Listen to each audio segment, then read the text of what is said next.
All right, today we're talking about reinvention, how to go from professional athlete to corporate sales to entrepreneur to now building a community of CEOs. My guest today did all of those things. His name is Matt Sharrers. I'll tell you more about him in a second, so stay tuned. Welcome to the Smart Business Revolution podcast, where we feature top entrepreneurs, business leaders, and thought leaders and ask them how they built key relationships to get where they are today. Now, let's get started with the show. All right, welcome everyone. John Corcoran here. I'm the host of this show, and every week we talk to smart CEOs, founders, and entrepreneurs from all kinds of companies. And if you check out the archives, we've got episodes with Netflix and Grubhub, Redfin, Gusto, Kinko's, Activation Blizzard, Lending Tree, lots of great episodes. So go check out those archives. And before we get into this episode is brought to you by our company, Rise 25, where at Rise 25, we help businesses to give to and connect to their dream relationships and partnerships. How do we do that? We do that by helping companies to run their podcasts. We are the easy button for a company to launch and run a podcast. We do three things: strategy, accountability, and full execution. And we've even invented what some are calling the Wix of B2B podcasting. It's our platform, Podcast Copilot. So to learn how you can get started, you can go to our website, rise25.com, or also email the team at support@rise25.com. All right. Quick shout out to Greg Alexander of Collective 54, friend of the show, been a guest before, who gave us our recommendation of today's guest. His name is Matt Sharrers.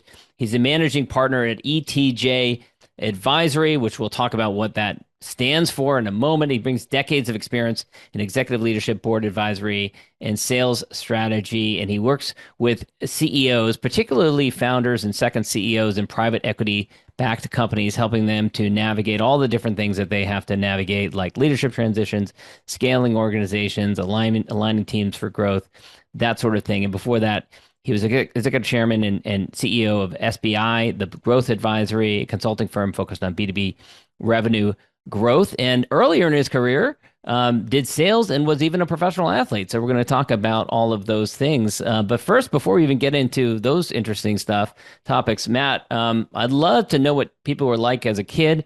You grew up in British Columbia area and started out cutting grass for kids before moving into, cutting grass for neighbors before moving into lifeguarding. Tell us about young Matt Sharrers going around knocking on doors and signing up the neighbors as clients. Yeah. First off, John, thanks for having me, to you and the team. Life as a child. Well, I grew up in a small town in Western Canada. So hockey was a big part of my childhood. And every moment that I wasn't playing hockey, I was very active, was a competitive swimmer, played baseball. And yeah, when I was having to make some money, I think my first entrepreneurial venture was raising money for what we called the skate-a-thon, where you had to go around the rink, 100 times or 200 times. And I'd go door to door and have people pledge me for how many rounds I could do when I was like 9 years old. That turned into... How many rounds, by the way, did you do? That is a good question.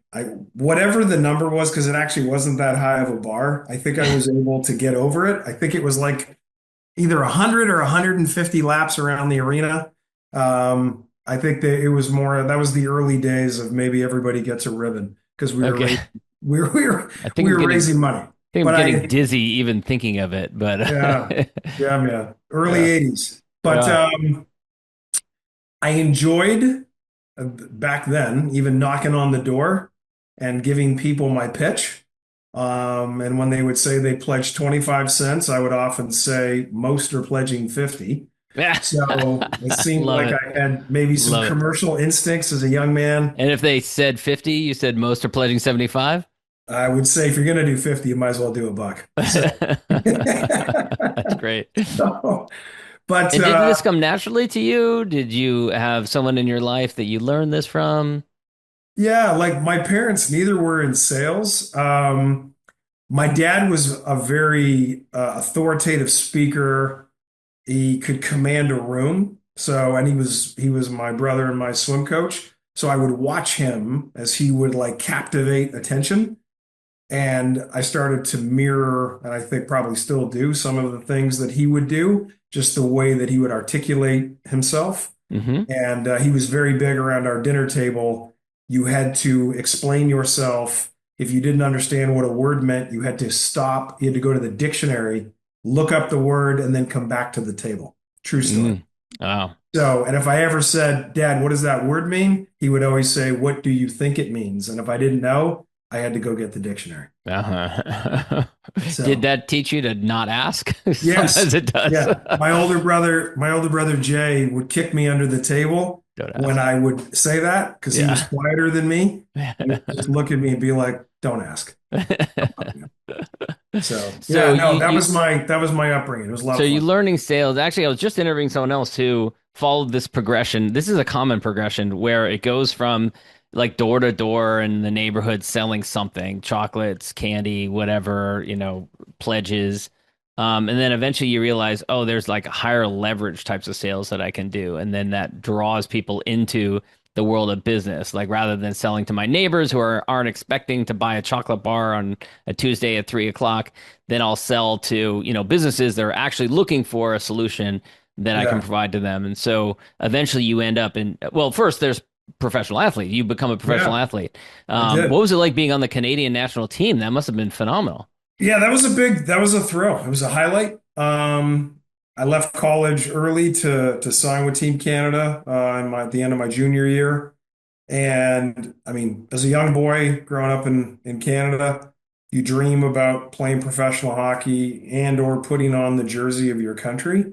So that definitely was a highlight. So there, normally when someone says, I'm going to drop out of school to do X, Y, Z, a lot of times family members are like, oh, do you want to do that? Is that really a good idea? But I imagine in Canada, if you're joining the national team to play hockey, there aren't many people saying, stop. They're Yeah. saying, like, go, go, go, Everyone, right? yeah, everyone was pretty much, yeah, you should do that. And that's a really good idea. So, yeah, I left at the start of my senior year of college. And yeah, it was to this day one of the best experiences of my life. All right, so you spend time with the national team, and then you actually go and play pro in hockey leagues in Europe for a number of Yeah. years in your 20s. What was that experience like? It was a great experience. I was, when I was in college, Joe, my last couple of years, I actually thought that was going to be the end of the road, which I was very happy and comfortable. Like, hey, playing college hockey, right? A lot of kids dream about being able to do that. Yeah. Some of my schools being reimbursed. I mean, all this good stuff. And then things just kind of clicked. My sophomore, junior year started to get some attention from a couple of NHL teams. That kind of led me into what football people in the States would call the combine Hmm. for the national team, which then led me to the national team. So that's how Hmm. I ended up there, played in Europe, and then had to have that realistic conversation with myself that said, okay, life is really good and comfortable. It looks like the door in the NHL is closed. Do I want to play hockey until my skates fall off?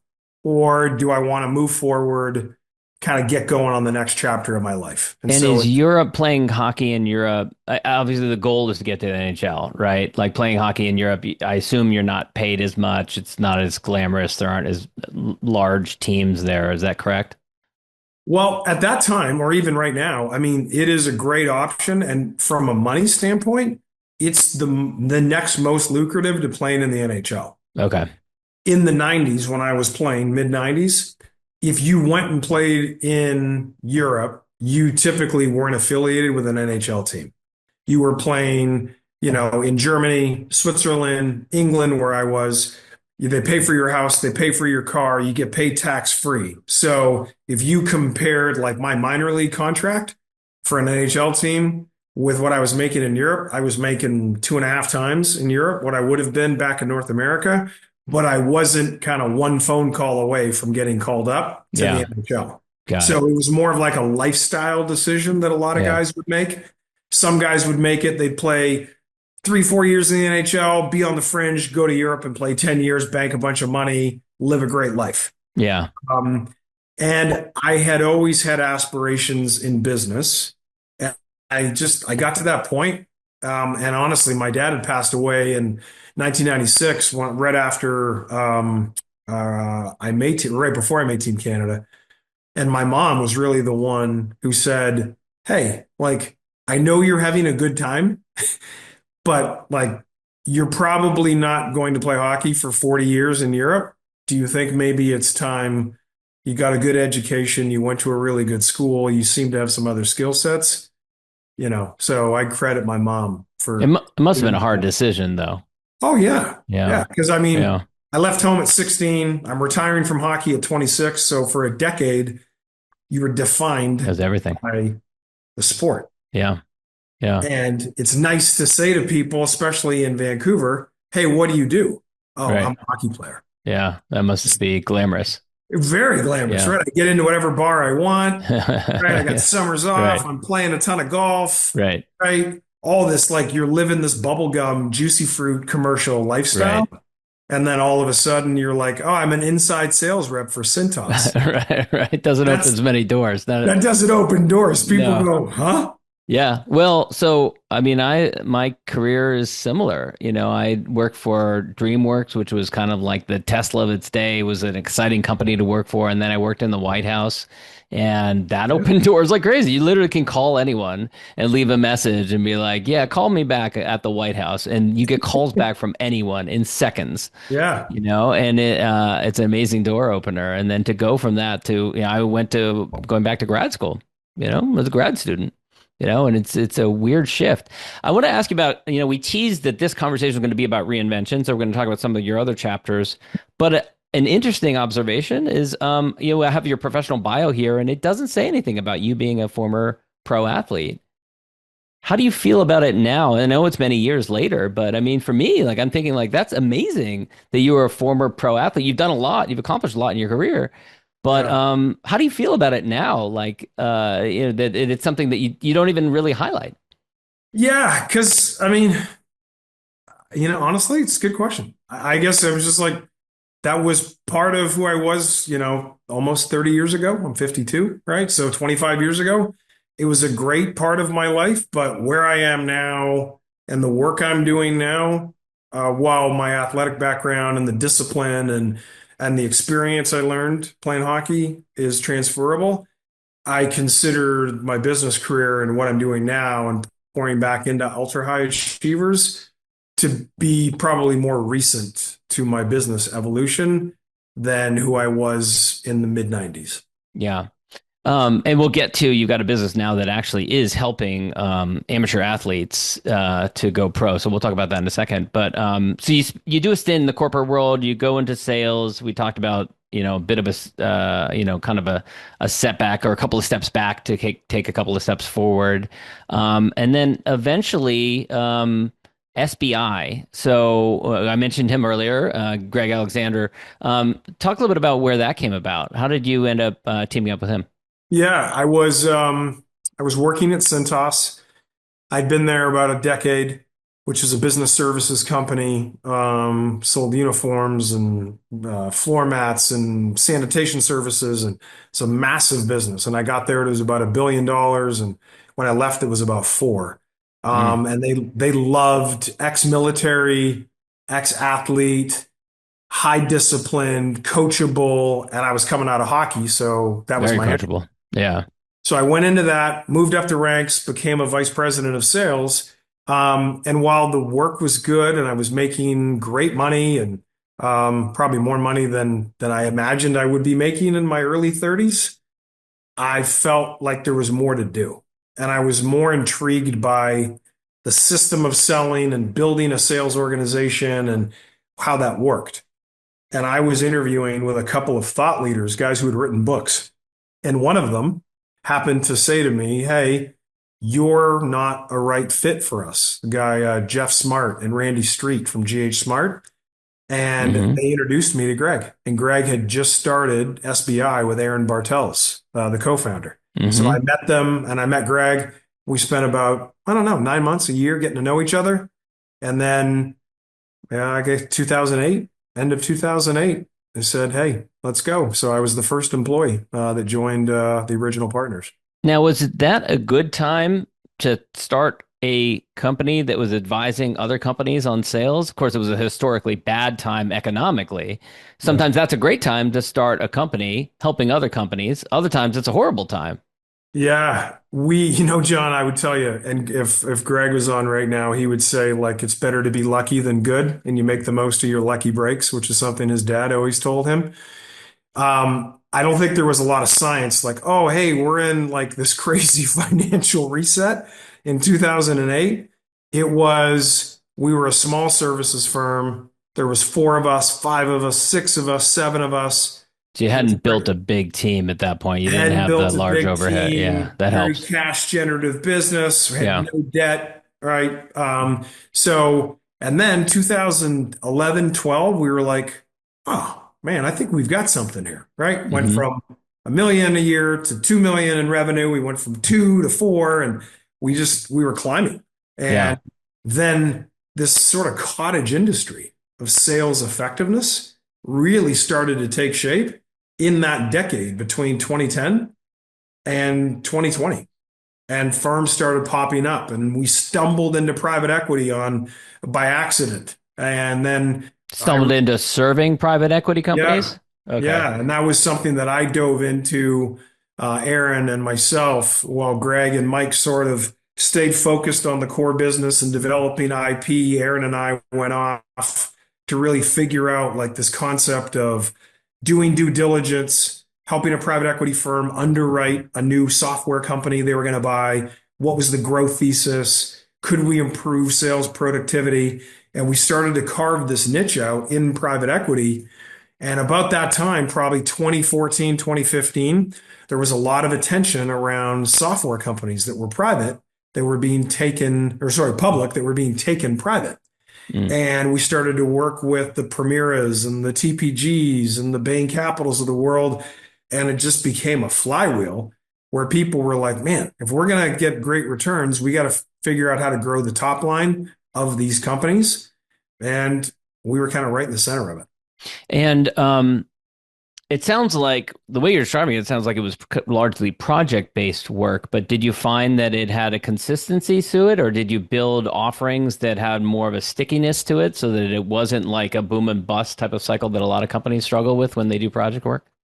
Yeah, no, it was project based and it had boom and bust characteristics, and we would have repeat revenue, but we really hadn't figured out contracted, what you and I would now and many of your listeners know as, ARR, or MRR.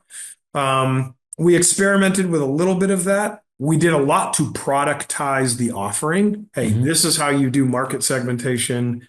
This is how you do a compensation plan to build efficiencies in the delivery organization and to create great data and great benchmarks for the clients. But it had a nature of boom and bust. But we got very fortunate. And even to this day, SBI's continued to thrive because they continue to deliver good work. You moved from a partner to eventually becoming CEO, a stint that you stayed in for looks like about 5 years. What were the challenges involved in that, moving into that role? Um, Following a founder. So I was the second CEO, and it's one thing to become a CEO in a company. It's another thing when you take over for a founder with a big personality like Greg. And most founders have big personalities because they're visionaries. Yep. And Greg had left the firm, which actually made it easier for Yeah, me. it's a little harder if they're sticking around, I would Yeah, imagine. Yeah. yeah. But there were many challenges. We had just taken outside investment because we had to find a partner to help us buy Greg's equity because he owned 51% of the firm. So we did that. And all of a sudden it was like, ooh, time to grow up fast. Things like debt covenants and, LTM EBITDA, right? And So all of you a had to sudden worry it's about like, things that Greg didn't have to worry about. yeah, right. Yeah. When we were privately held, we'd be like, hey, do we got 3 months of cash? Do we have 3 months of backlog? You want to take a dividend? And let's go to Cabo and run it through the business. Yeah, right. So Right. those days came to a screeching halt. And we had to professionalize. The good news was we'd been serving private equity. I'd been in private equity boardrooms and sort of a little bit by osmosis knew that rhythm, but made a lot of mistakes, especially in my first 12 to 18 months, and then kind of found my footing. And it's something, John, I've talked to others about. That was part of the impetus of writing the book, The Second CEO, because having taken SBI to market a couple of times and selling it. Twice, you listen to really disciplined, skilled investors who ask questions and don't get emotionally tied into your story. They're Mm, like, can I return capital to my investors through this asset? So mm. when you listen to the questions and you think about good investing, you learn a lot by going through that process when you are selling a company. And I tell that to all the CEOs. There is no education, zero, better than starting a company, running a company, and selling a company. Mm. Three Y- different lessons, but they're And, all good. and of course, you were the second CEO, and you eventually transitioned it to a third CEO. So what was that? Well, first, what inspired that? Why did you decide that you wanted to make a change, and how did you approach that transition? Yeah, when we transacted the second time in 2020, and I had been in the seat for about 3 years, we were fortunate to have multiple offers, and the business was well positioned and sought after. I was 47 at the time, and I had always had this vision, John, this dream of quote retiring in quotation marks at 50. The definition of retirement, I rewrote it at that time, which was I wanted freedom of time. I was blessed that freedom of money had now been solved for, and I wasn't worried about paying bills. What I was worried about is where my time went because my time was not my own.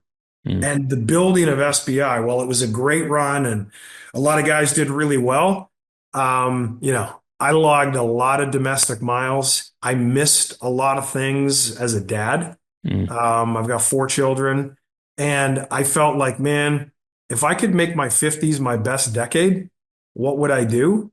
I actually went out between age 49 and 50, and I interviewed 24 people, and I asked them one question. What would you, and they were all people 60 and over. Please tell me the one thing you would do if you were me to make your 50s the best decade ever.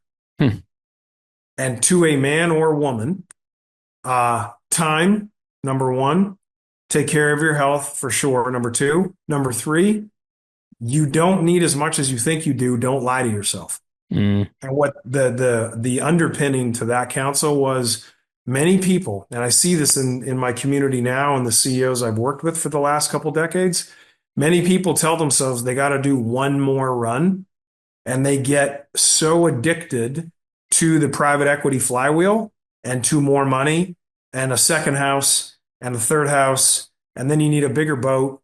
And then you say, I got to fly private. And then it's like, well, maybe I need my own plane. That'd be really like, you just end up like yeah, finding reasons to tell yourself this narrative. Where yeah, if you told yourself 20 years earlier that you'd be in that situation, you probably wouldn't believe it. And I didn't want to be in that spot. yeah. So talk about finding your replacement then. Yeah, we went internal and external. So I was very fortunate. Number one, the private equity firm we partnered with, I was open with them during the sale process that I was 47, or actually 46, 47 at the time, just turning 47, that I did not want to run the firm beyond 50. I would love to be affiliated, be in the chairman's seat, stay an investor, but I wanted freedom of time in my 50s and they were comfortable with a transition. So that was number one, right out of the Hmm. gate, even though I ran the business for a few years after they bought it. Number two, we partnered with GH Smart to do a scorecard assessment of what the business needed, really laid out objectively what would the third CEO of SBI need to have. Then we looked externally and we looked internally. We weighed our options and we had somebody internally, Mike Hoffman, who right now still is the CEO of SBI and has turned out to be the right choice, who we felt with some coaching and development could, get ready internally to Hmm. assume the seat. And that's how we did it. And any lessons learned from that transition? Oh, wow. Yeah. Number one, when you become a chairman, define a scorecard and stay out of your CEO's way. Define a scorecard for the CEO, the replacement CEO, not for No, yourself. define a scorecard For for you, the yourself. chairman. Like Okay. you're not part of the executive leadership team anymore. Like be a chairman, right? Run the Yeah. comp committee, run the board meeting, be a extension where the team needs you, but ask the CEO, how can I serve you as chairman? And Mm, what Mike and I did early on was, and part of this came from the GH Smart team, and so grateful to have had Randy and his team in our corner, is, hey, Matt, there's like three or four things as chairman that would be helpful to the business that you can do. And other than that, Mike runs the company. And And were it those just, things that you had to up level your own skills to get better at? Were those things that were unusual? um, one of them was around mergers and acquisitions. Hmm. So Mike wanted to, and we as a board felt it was time to start buying companies. So I would think I was helpful initially at sort of defining the market, talking to potential selling founders of very small professional services businesses who would look at an SBI and be like, ooh, that could be a Hmm. nice home for our company. So I did that. And I still had a lot of relationships in the field, John. I was a very commercial CEO. And when I was our senior partner, I had a lot of private equity relationships. So I maintained a lot of those. I ran like CEO forums, things that I really enjoyed. Opening doors, being a bit of a thought leader for the firm, because I'd built some pretty good gravitas. And that leads you to eventually ETJ Life. Now, this is a new company, ETJ Advisory. You after stepping into the executive chairman role, you take a little bit of a pause and do some coaching. And ETJ stands for Enjoy the Journey. Tell me a little bit about what the inspiration was behind, you just said a second ago about, my 50s, don't want to start any new companies, but you did Right. start another company. So I how did you know. put like guardrails in place to ensure that this would not consume you? Yeah. So I did a couple things. The first thing is when I moved to the chairman role and, quote, retired out of the CEO job and had time, I spent time like not doing much. I was sitting on a couple of private equity boards, coaching a couple of private equity backed CEOs, and that was good. And I was in the chairman role, but I had quite a bit of time. So I read a bunch. I enrolled in a couple of different programs, and I enrolled in a program called Halftime in 2022, which was based on the best-selling book that was written in the mid 90s around finding purpose and moving from success to significance in the second chapter of your life. Mm. And that had a absolutely transformative effect because it helped me sort of understand my purpose, like higher purpose, like why am I here? But also allowed me to kind of reimagine how I spent my time. And when you're 49 or 50 years old and you've got, two calls on your calendar, all your buddies are working full time, there's nobody to play golf with, you're kind of like, okay, maybe I didn't want to work 72 hours a week and be the CEO of SBI. Somewhere between that and And 2 hours a week. yeah, and 8 hours a week Yeah. is probably my happy spot. And I defined what work would be in my life. And my wife and I spent a lot of time just thinking through that. Mm. And we had started the ETJ platform in 2020, initially as a platform to give back to elite athletes and keep my dad's legacy. Because my dad used to always tell me to enjoy the journey. And when Mm. he passed away in 1995, ETJ was always in my head. So this Mm. was a way to honor my father in a very purposeful way. And hopefully, when I pass, my kids will keep the ETJ brand and legacy going. And now there's kind of three different sides to it. Is that correct? Yes. There is advisory. There is this community that you built specifically for PE-backed CEOs, and then also you are helping amateur athletes that want to go pro. Yeah, that's right. Yeah. On the philanthropic side, we actually opened a gym here in Scottsdale. We have a man who runs that business for us. I mean, my wife and I are like board members. We helped outfit it and get it ready and get it going. And he trains football and volleyball, basketball. He's done a lot of professional athletes. And then we helped sponsor a few of his children who are mixed martial artists. Two of them just went pro. So we have a lot of joy in that, and that family has become an extension of our family. And that's been one of the greatest blessings we've had. And then ETJ Advisory is the board work that I do for private equity boards, and I sit on the board seat, and I'm a lead director on a couple of those. And then ETJ Life is the business that we started recently. And then the book. So talk a little bit about the book. Yeah, the book is a very pragmatic, simple book called The Second CEO, Accelerating Scale When Following the Founder. And it's written for people like me who take over for a founder in a private equity backed environment and go, okay, I'm a first time CEO, typically. I'm in a private equity backed environment. There's a clear playbook over a 4 to 6 year time horizon. And John, it was the book that in 2016, when Greg came to Aaron and Mike and I and Scott and John and said he's going to leave, it's the book that I went looking for that couldn't find. There was no like playbook, like culturally, what do you do? What is a value creation plan? Like everybody talks about that, but like as a pragmatic CEO, not a 29-year-old kid from Harvard who does math, like how do you take one and drive it as a CEO? How do you build a team, your team, not the founder's team? How do you have operating rhythms? What's the right org design? How do you build a board? Do you need 3 board members or 1? What role do they play? How do you manage them? Like there was nothing out there. So I wrote a guide. I wrote a book. It did well, and I didn't really write it cards face up. I wasn't writing it thinking about starting ETJ Life. I wrote it because I knew I would be coaching, and I codified my coaching methodology. ETJ Life was a byproduct of the book did well. I had some more demand on the board side that I didn't really want to take on. And I was talking to a couple guys in my network, and I was like, you know what? I think I've got one more run in me, not 72 hours a week, but more than 8. And I want to start something from scratch. And being a founder, as you know, my buddy Greg would say, like, there's nothing better, but it also teaches you a lot about yourself. And I joined Greg, Aaron, and Mike when the business had already been started. So while I was in early and I helped build it, I had never had the kitchen table experience. And I wanted to have that. I like hard things. I work out very, very hard physically. And I think hard things force you to evolve at a rapid rate. So I kind of like the deep end of the pool. And maybe that's why I went from hockey to Fortune 5 to entrepreneurship and now this. Yeah, for sure. Yeah. New challenges, you know, if the goal was to make your 50s your best decade ever, then why not take on something that's going to be inspiring and new and different and a new challenge? Well, and I'm getting to do it with a lot of scars on my back.